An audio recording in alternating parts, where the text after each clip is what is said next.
Hello everyone, I am Chirag Thakkar, commissioning editor at Roli Books, and you're watching Roli Pulse, our new digital initiative. Since the lockdown in India began, we at Roli have relentlessly been bringing you these panel discussions, book talks, and chats with your favorite writers, artists, entrepreneurs, among others. And you can find all our videos on Roli Books' YouTube channel, Instagram handle, as well as on Facebook and Twitter. If you would like us to put out more such content, then please show us your love. Type in your comments in the comment section below and share this with your peers and friends and anyone you wish to. Today's conversation is on the future of travel and hospitality.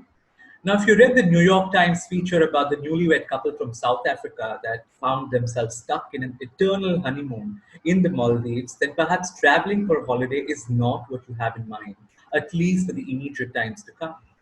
As the world continues to battle one of the greatest levelers of the century, the coronavirus, travel, tourism, and hospitality industries, like many other sectors, are in a unique set of crises, hoping desperately for things to return to normalcy whenever they do. Moderating today's discussion this evening is Karam Puri.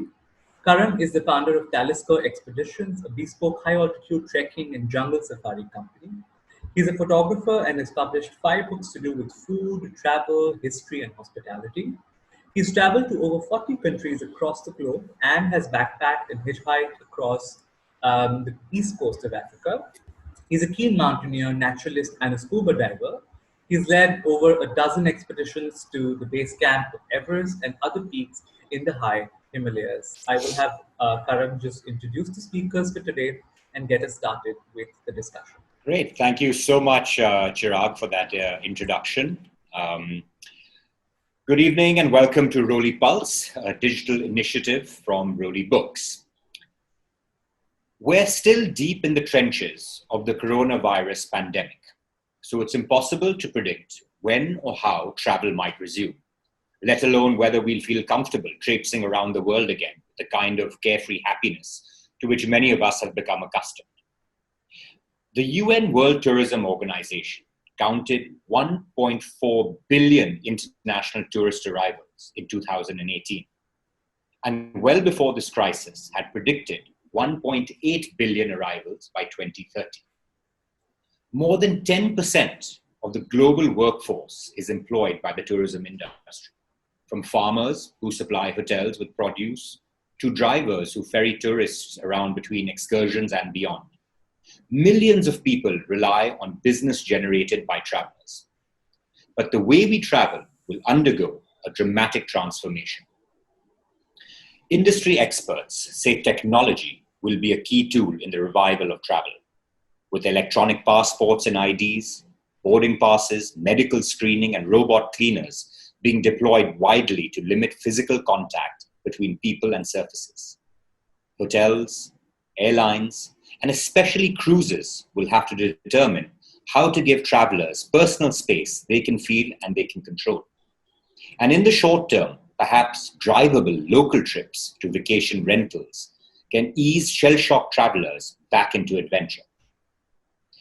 With me today, I have 4 very interesting travel professionals who represent different aspects of the travel industry.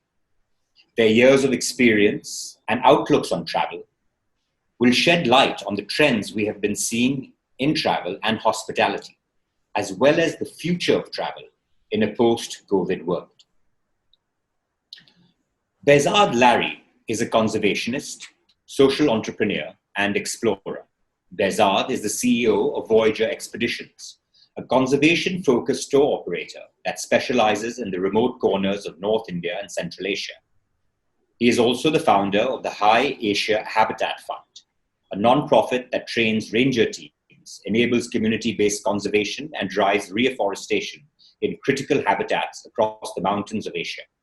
Behzad has lived and worked across Asia, Africa, and North America on projects that combine the need for sustainable livelihoods with environmental conservation and sustainable tourism. He is a fellow of the Royal Geographical Society, a fellow of the Royal Asiatic Society, and has served as a William Jefferson Clinton Fellow in India.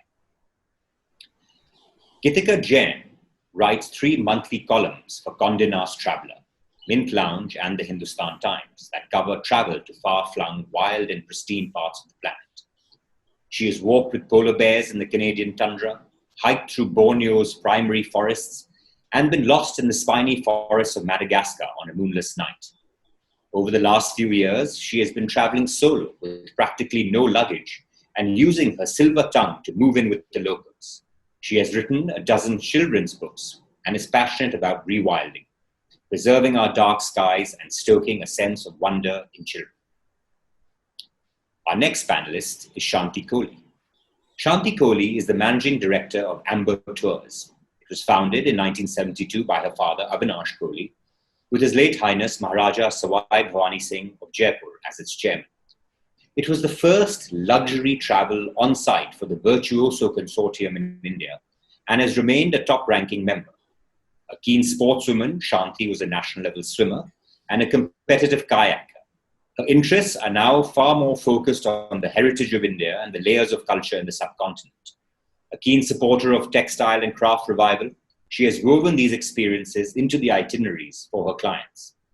The focus for Amber has moved much more into bespoke experiences, guided and accompanied by the best in the field, and continuing the vision of showing India through the immense and its incredible culture and diversity. Shanti was nominated in 2019 as Virtuoso's Destinations and Experience Ambassador of the Year. And finally, Kapil Chopra.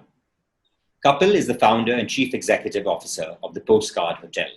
His vision was to create a brand of hotels that offer travelers a place embossed with intimate and personalized luxury, a place they can call their own. He's also the chairman of the board of EazyDiner, India's largest instant restaurant reservations app, providing confirmed reservations and great savings in over 10,000 restaurants across India and Dubai. Kapil served as the president of Oberoi Hotels and Resorts and was responsible for all the Oberoi and Trident hotels under the brand.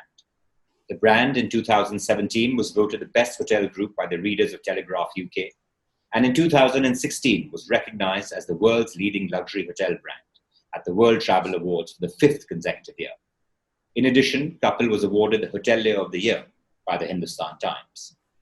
Besides being a hotelier, Kapil is an avid collector of Indian contemporary art and used to write for various national and international publications. Once again, everyone, thank you very much for joining the panel this evening. And Behzad, I'd like to begin with you. Your experiences and travel itineraries have always focused on the wild. It has been a niche market, and in a pre-COVID world, what were some of the trends that you were seeing with travelers to exotic destinations, and particularly into the wilds of North India and Central Asia? Hi, Karam. It's great to be here. Thanks for having me. And equally fun to be with these panelists. I know Geetika from before, but I'm really pleased to meet everyone else. So before COVID, we specialize in small group expert-led remote expeditions. Primarily, we operate in Ladakh in North India, and then in Uzbekistan, Tajikistan, Kyrgyzstan, and Kazakhstan in Central Asia. Guests generally like coming with us for experiences. We'll mix luxury travel with really remote visits to communities that are off the beaten path, to wildlife experiences that are really hard to come by, like snow leopards, and to cultural experiences that really are very authentic. They're not, canned dances or shows, but real engagement with travel being the key element of exploration. Over the last few years, we've seen that people have really wanted to get away from doing the sort of things that everyone does. They wanted experiences that are a lot more, they're a lot more wholesome. They want engagement on many different fronts. They don't just want to visit a few sites. They don't just want to check something off their bucket list. They want an experience that is immersive. And publications across the world have also been talking about over-tourism and how that will affect certain destinations. And so you've seen gradually through the last decade a rise in people who are seeking things that are a little more adventurous while still being able to combine certain aspects of luxury, being able to combine certain aspects of comfortable, but still keeping exploration at the forefront. And it's a trend that has continued to grow. Okay, great. Thank you. Geetika, I'd like to move on to you and ask, but you've been a maverick traveler and often going off on solo adventures. And over the past few years, what have you noticed about the changes in travel to far-flung places? And have you seen a rise in a more socially conscious travel? Hi, Karam, and hello, everyone. I'm going to dwell on the constellation of positive changes that I've observed in the last few years. Most excitingly, it's the access that companies have fine-tuned with locals. So only now is one able to, say, head out to the Omo Valley and stay with tribes that may live very close to each other, but are completely different, and their templates for existence are completely different from each other. Or, for instance, going to the grasslands of Mongolia and living in a gur. Perhaps, being in the wilderness, all these things, connecting to people across the planet that one wouldn't have done, it's all very recent. So that is the most thrilling of all. And then come the accommodation. We had hotels, and then we had boutique hotels, and now there are bijou hotels. So beautiful that they nearly are the destination. For instance, going up to Svalbard to stay at Base Camp Explorer, or I hadn't even heard of Sao Tome and Principe till I was aware of Sundi Praya, and you realize how beautiful the island is, and you brought there because of the hotel. Or Fogo Island Inn, for instance. So yeah, just this incredible creation has channeled people towards places. And then there is the erudite guides. Earlier, there were guides that would tell you about the place, but now you're introduced to historians or docents in museums, or perhaps chefs that will take you to the markets, and just interesting people, people that you'd want to befriend, people who may not have the answers to your questions, but people you just enjoy spending time with. So that's all been new and fun. Then wildlife habituation is also a new feature, which didn't exist a while ago. This whole thing about walking with polar bears, they simply have not been stressed in this part of Canada's Hudson Bay. So when you go there in a group, you actually see them mano a mano and watch them rolling and walking and just, being themselves, and they're curious about you. And it's incredible how close you can get to them. Or say in Swalu in South Africa, walking with pangolins and aardvarks, or the snow leopards that Behzad is talking about. Until recently, you weren't seeing them, but a whole change has come about where this habituation has made it easier, more exciting. And even lodges now look after their hyraxes or will point to birds that are nesting. So all that's brand new. And then there's technology. You now have apps, and on your app what to look for, what to do, what's happening day by day. It's much easier. But also webcams. I remember being in the Azores, these islands in the middle of the Atlantic, and because there's a microclimate there, we had to make decisions. Should we go see the Seven Cities crater or see the Blue Lake, Lazo Azul? And the guide, in this case, is a friend of mine now, he would just tap into the webcam and say, oh, it's really nice and sunny at the Set Sedad craters, and Lago Azul looks very cloudy, so that's where we'll go now. So little things like that have made some fantastic changes that are quite exciting. And in terms of social consciousness, that is very much a part of the trend, and it comes from within.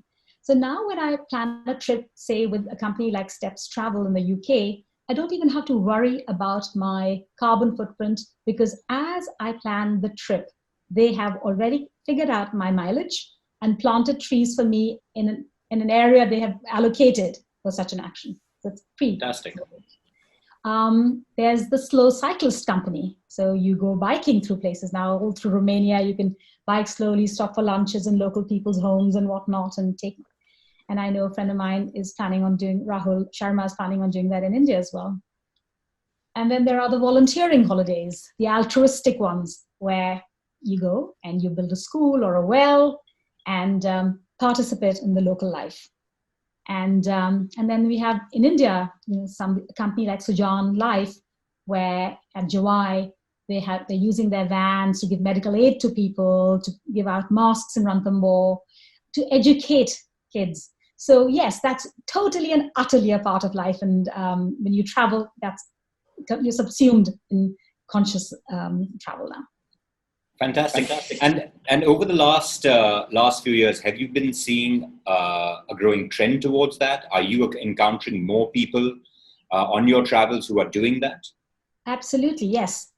It seems as though now families that would ordinarily go to Africa on safari now want to take their children to places where they can go on safari, but end up with a few days teaching kids in the local schools in Lusaka or Zambia or Botswana. So parents want to do that. We're all attuned to that now. Brilliant. Lovely. Thank you. Shanti, I'll come to you. Let me begin with the time pre-COVID and before the travel industry was turned upside down. Over the past 3 years, what were the trends in travel that you've been seeing vis-a-vis luxury travel into India? And how is the Indian luxury travel landscape gearing up towards facilitating inbound travelers? Hi, Karan, and hello, everybody else. The last 3 years were great. I mean, they were really dream years as far as luxury travel to India is concerned. It shifted a lot from just seeing the Taj Mahal and going to Old Delhi. It was more about experiences, and there is no compromise on quality. So the guide, the historians, what the purpose was to come to India was every file was different. No file is the same. No client is the same. So each trip was curated for that particular client. And luckily we have this huge connection or collaboration of friends and family that have helped us create the ultimate India experience. And we very much so, like Geetika has said and Behzad had said, that we don't create the same cookie cutter journeys that happen. Like, let's say for me, the last 3 years, I've seen people come back twice a year for, coming into different areas of India, because no day in India is the same. No journey is the same. And we have a textile tour, we have a culinary tour, we have ladies who come to just shop, eat, and go to the spa. That's a big trip for us, other ladies who travel. Then we've finally convinced the men to also come so that they can play golf while the ladies are shopping. So it's North India, South India, Western India, Eastern India, completely different, all different continents in one Indian itinerary. So our wildlife programs have just been fantastic, because a lot of our clients felt that India was A, cheaper than Africa, and B, you saw much more. And the lodges that we have are excellent. So that way, the connectivity, getting to places has really been helpful for us. To give back has been huge, because we have families that come with little children and they don't want to ride elephants at Amber Fort. That's become a big no-no. They prefer to walk up and spend time with the elephants outside in the elephant village, and not, of course, ride elephants, but be with them. They are now going to small, even in Delhi, we have 2 or 3 options of walking Salam Balak Trust or a slum school where people come and spend time. We had the chairman of Qualcomm who came and spent half a day with these little children in a slum school near New Friends Colony. And it's a small, little, very sweet school that is being supported by a bunch of friends. And so we the idea is to give back as much as possible in every trip. And luxury in terms of hotels, my business is luxury. So the hotel being luxurious or, really great is a given. But I've also found that we are now going towards, a combination of hotels. Like people are willing to go to an Amar Vilas and then to a Jobner house in Jaipur. So they really are trying to get away from, just a basic trip and really get into an Indian trip. And at us at Amber, a lot of it has been about our Indian traditions, about our Indian lifestyle. And people, when they come, get really surprised because there's a fear factor when they come to India. They get scared about what if they get sick, but when they come here, they're amazed. It's a stylish country. You see what you get, right? We don't Sure. have walls covering anything. So it's authentic. And you can be you can go back 200 years in a day in a small village outside Delhi and come back and eat world-class sushi. So, that's the great expanse of India. And so it was really good. 3 years, we had all the movie stars coming in, we had the private jets coming in, we were really excited. And yes, it was good. Okay, great. Thank you, Shanti. And Kapil, finally, as a lifelong hotelier, what made you get into the boutique hotel space after being with the Oberoi for so many years? And what trends were you seeing in hospitality, in the hospitality space pre-COVID? Okay, so, so first of all, thank you for having me here, Karam, and great to meet Behzad, Geetika, and Shanti. I know Shanti and I worked together for many years when I was at Oberoi and now at the Postcard, but I haven't had the pleasure of meeting Geetika and Behzad, and absolutely amazing journeys, and it's quite fascinating. Somehow when you're a corporate hotelier, you kind of get slotted in, and one of the big things that I say when I did the Postcard Hotel was that I'm discovering my own country. Because as a corporate hotelier, you go from hotel to hotel, job to job. Every 3 months, you declare annual corporate results. There's phenomenal pressure on that particular part of the job. So from my perspective, I'm kind of rediscovering India in a very significant way. And over the last few months, it's been 2 years now since the Oberoi. So over the last few months, it's just discovering new destinations for me. I find it very interesting when Behzad was speaking about Ladakh because we're just about doing something very significant there. And it's just interesting. So from my perspective, I had a ringside view of the whole hospitality space. And I had pretty much the front row seats in the luxury hospitality space. So it was very easy for me to see that how things were changing. Let me give you, when I was there, some examples. And let me give you some real hard numbers. In 2004, if you were to look at the Oberoi Uday Villas, which is a very iconic hotel in Udaipur, the foreign occupancy in the hotel was around 90%, and the Indian high-end leisure occupancy was 10%. By the time I would quit the company in 2018, the foreign occupancy was around 45%, and the Indian occupancy was 55%. So that was, a big sign for me that high-end domestic Indian leisure had started operating. That they were not scared, to pay high prices. They were not scared of an experience. They wanted the best for themselves. Because let's really look at economics in a very different way. That this is pretty much in the last 20 years the first level of affluent Indians coming in.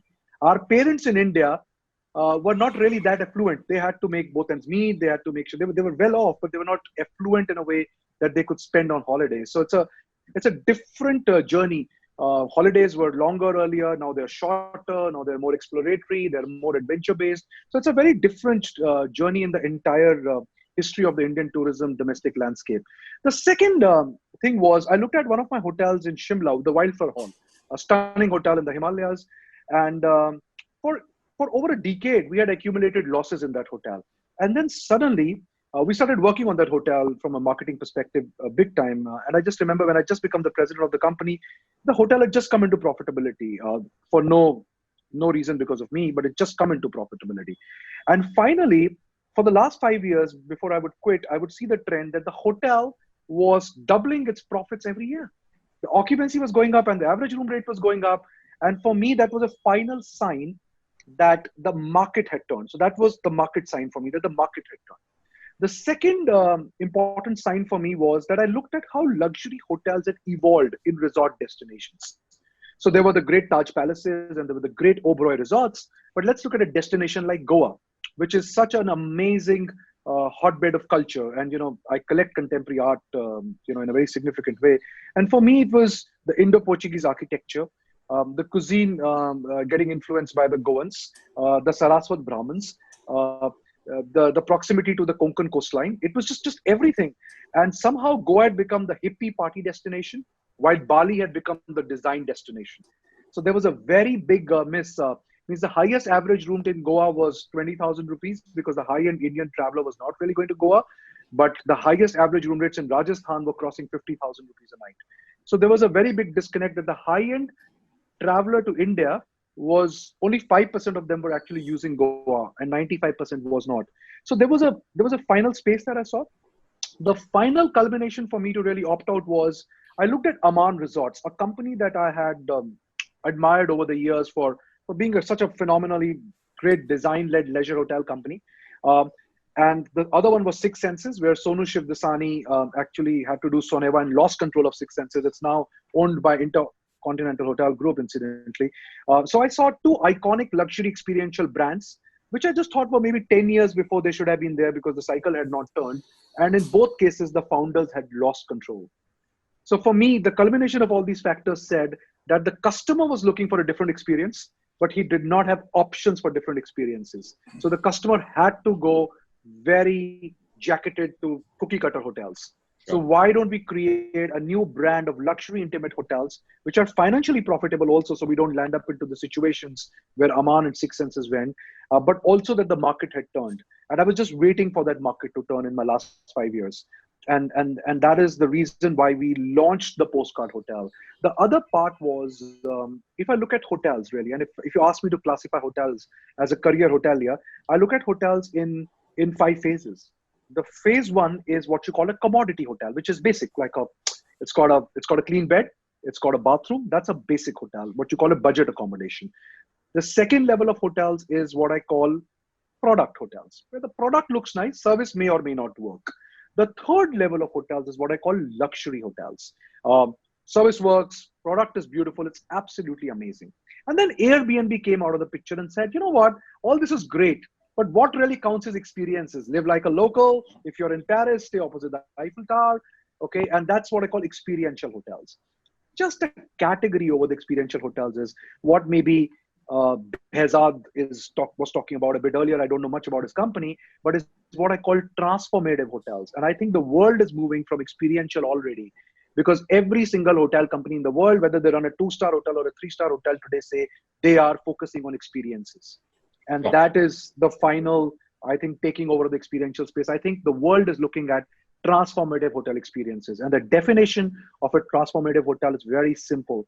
A hotel which stays in your heart much after you've left the destination of the hotel, but it still stays with you as a very strong memory which pulls you back. And that, I think, is the future of hospitality, in my opinion.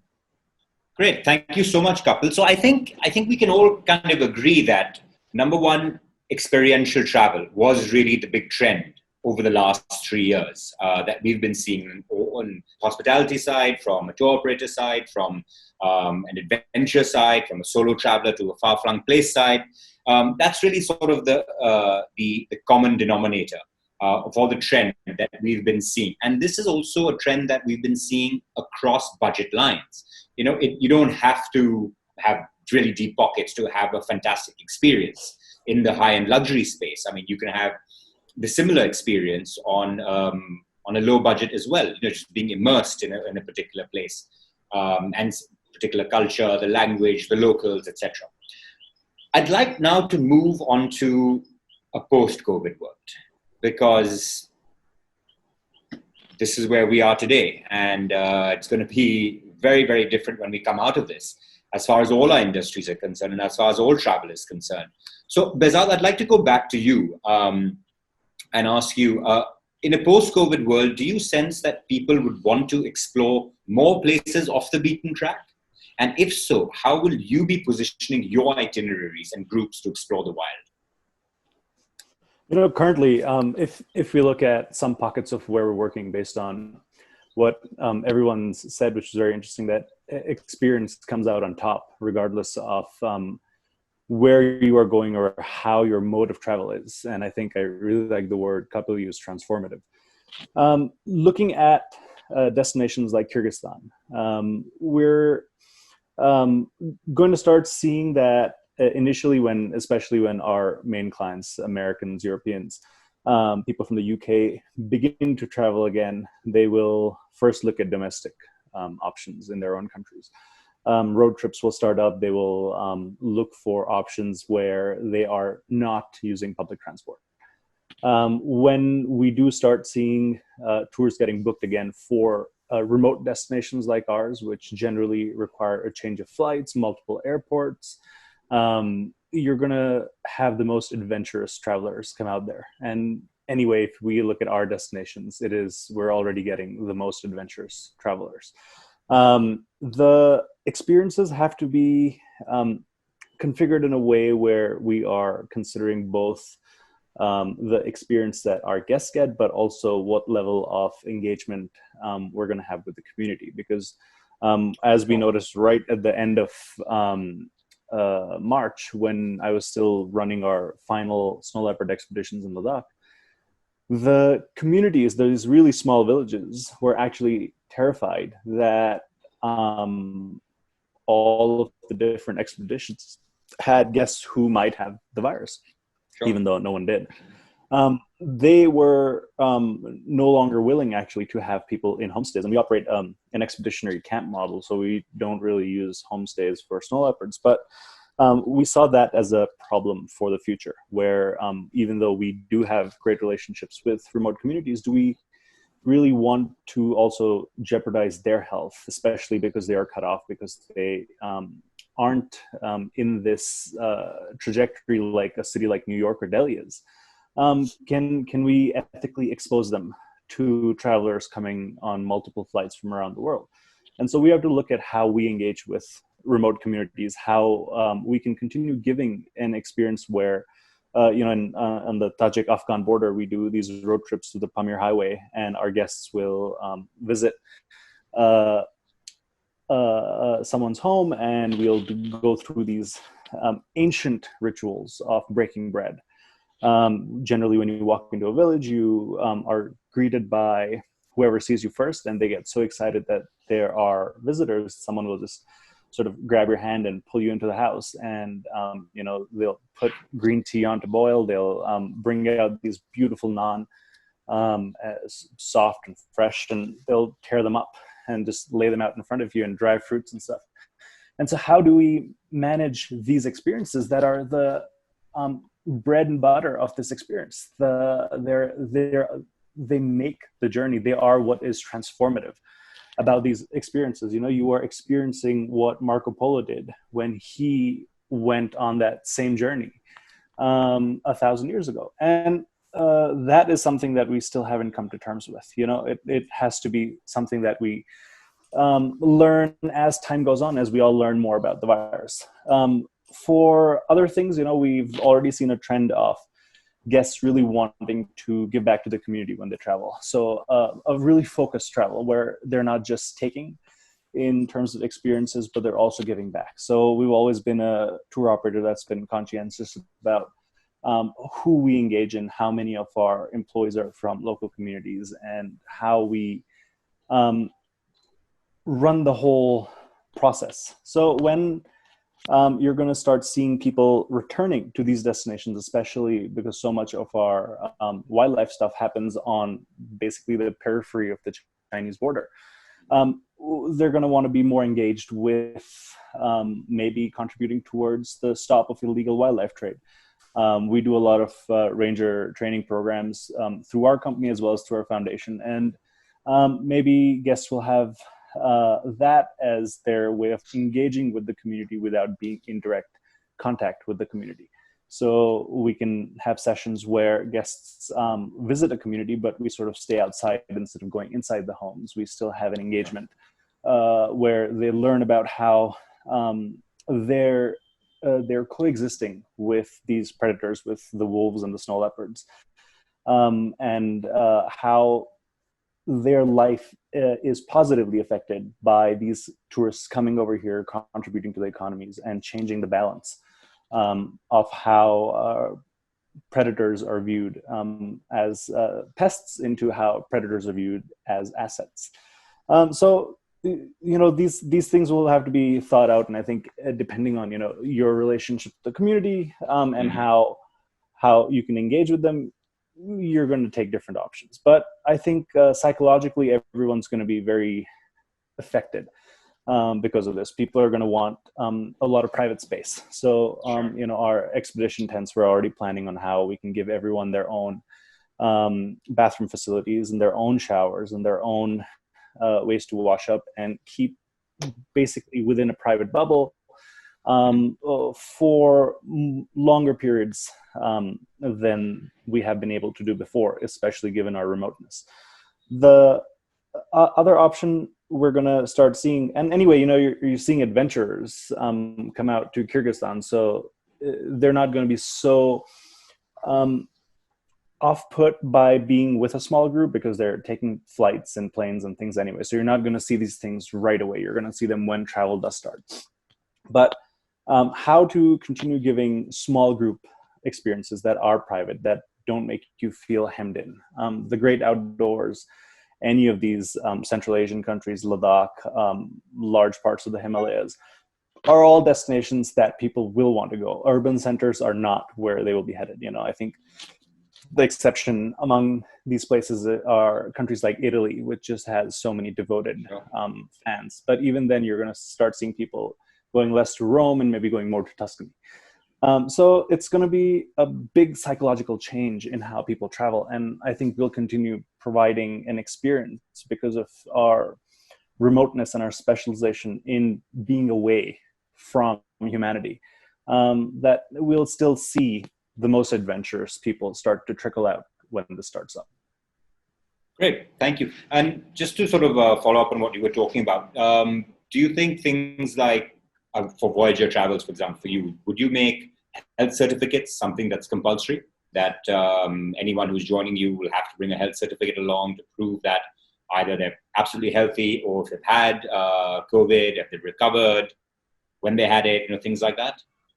I think we're going to start seeing countries mandate something similar to what a lot of African countries need in terms of yellow fever. Like if you go to Rwanda, you need your yellow fever stuff. And so I think we will just see that on a state level, on a country level, before tour operators need to mandate certain things. I think I think Etihad and Emirates are already doing rapid testing for people on their flights. And so I think if these sort of kits are in fact available, you will see high-end tour operators like ourselves and everyone here starting to adopt these. But the thing is, like, Kazakhstan at the moment has a moratorium on travel till November 1st.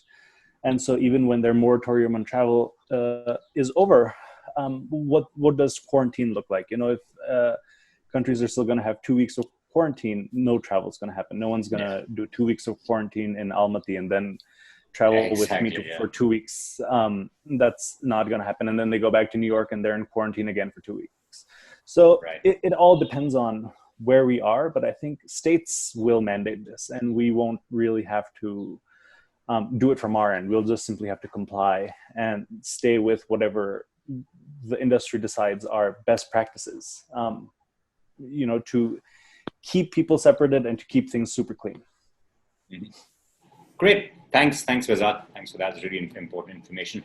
Geetika, I'd like to ask you, in a post-COVID world, when we sort of emerge from the trenches, will you be traveling differently? And if so, what are some of the precautions or things that you would want to do differently before choosing a destination? Great Indian chief Seattle once said that we haven't inherited this planet from our forefathers, we've borrowed it from our children. And more than ever now, the realization has sunk in that nature is at the helm. So not only will I respect nature much more and be more tuned to rewilding and be more tuned to going to places where there's natural beauty, because I need vitamin N, nature, just as much. And as the Japanese say, we need Shinrin Yoku, forest bathing is just something that our hearts hanker after. So that's going to be the first focus.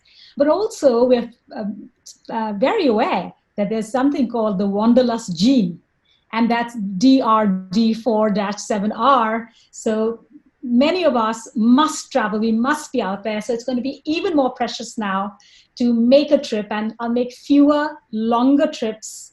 I will probably not sleep the night because I'll want to see what's happening, what the stars look like and what the sounds are like, and make deeper friendships, and just be kinder, gentler, really, really deeply appreciative.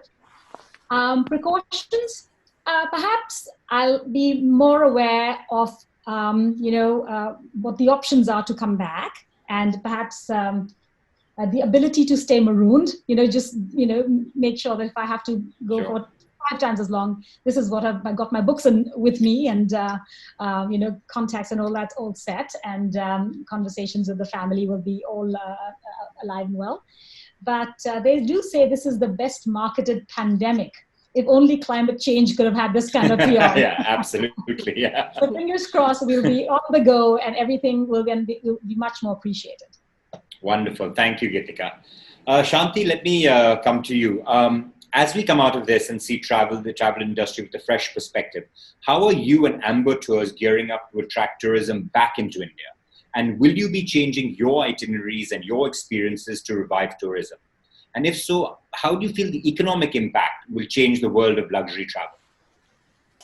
Actually, we don't know anything what's going to happen in the future, but we do know that it is a completely new world out there.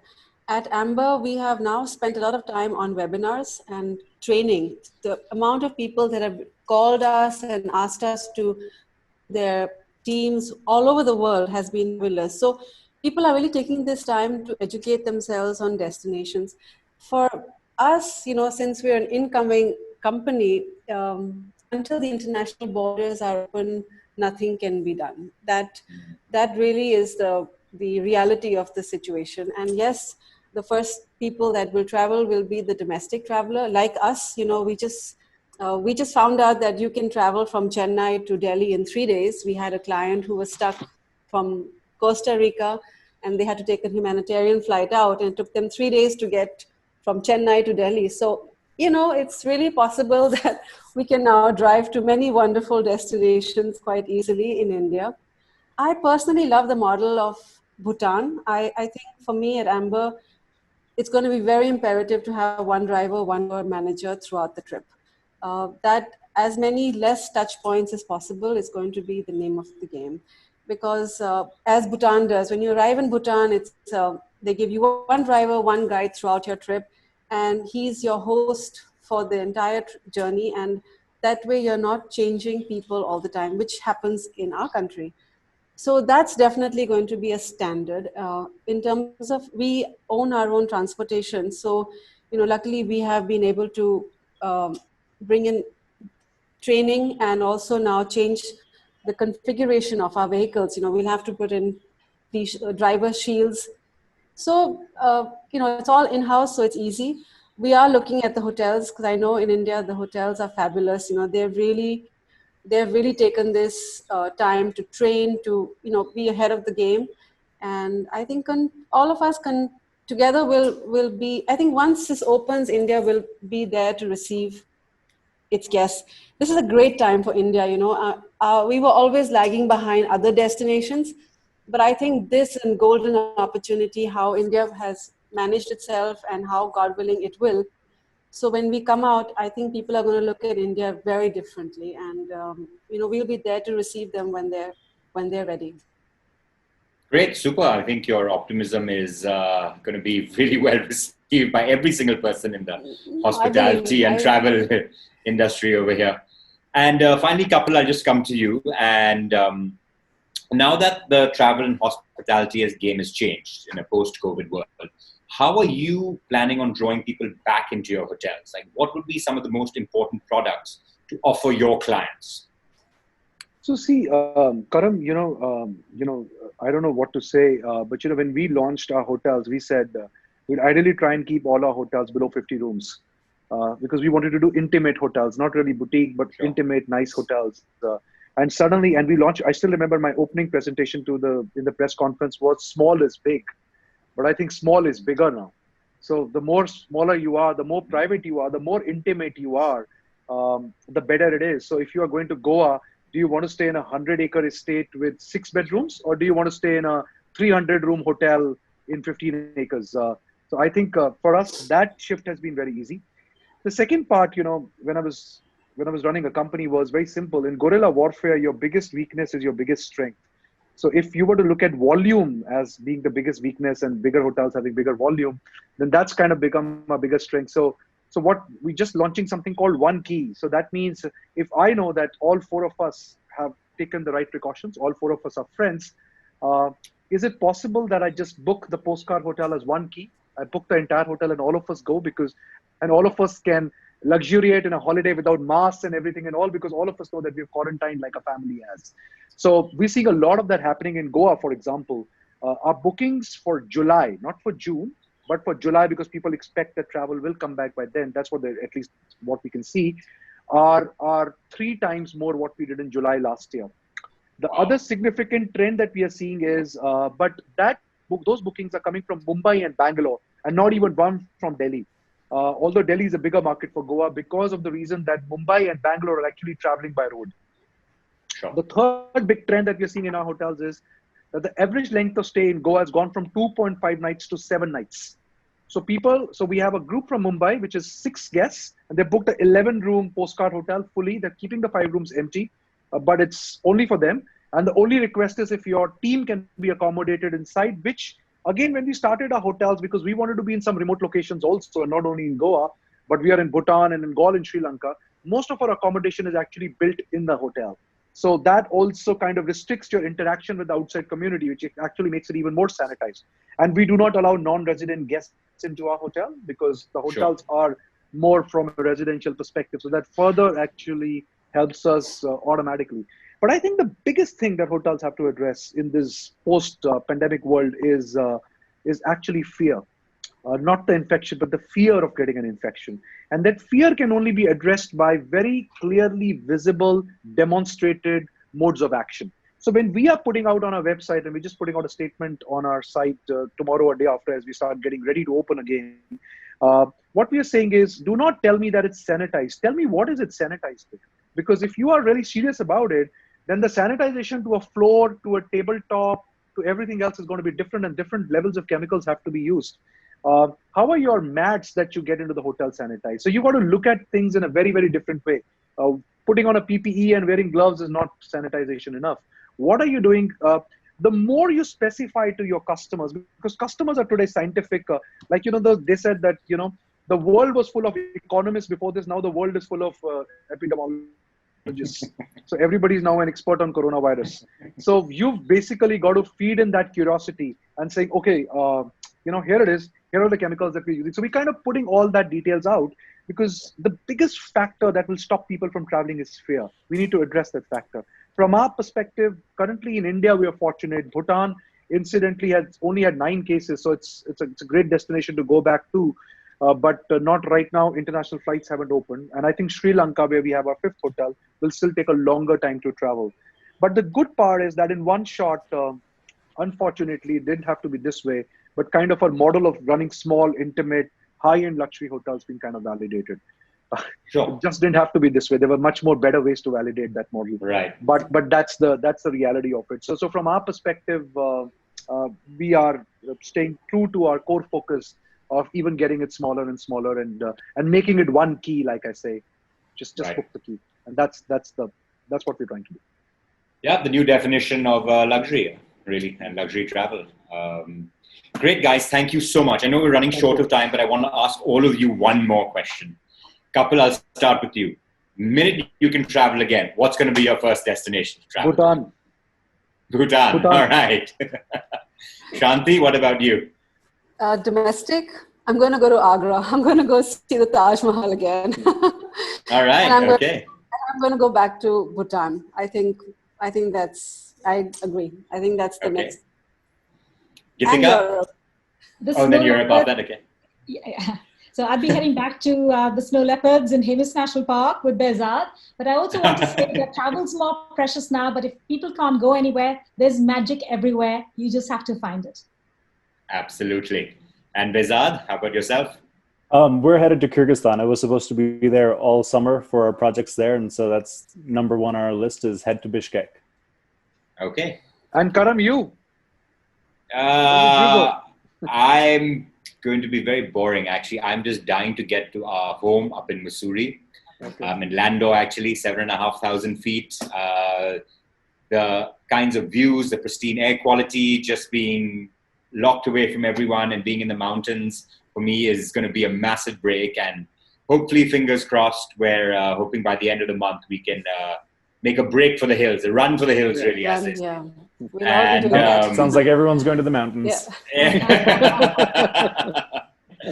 Thank you so much, guys. This really has been a Thank really, you. really wonderful chat and really informative. And I'm hoping that when this airs, a lot of people will log in and really get an insight into what the future of travel is. I think it'll also open a lot of people's eyes into what experiential travel is and what transformative travel is. So thank you all very, very much for being a part of this panel. Thank you for having us. And my pleasure. And please follow Roli Books on Facebook and Twitter and Instagram for updates on more exciting activities from Roli Pulse. Stay well and believe in books. Thank you. Thank you. Thank you. Thank Thank you. you. Bye-bye. Bye. Bye.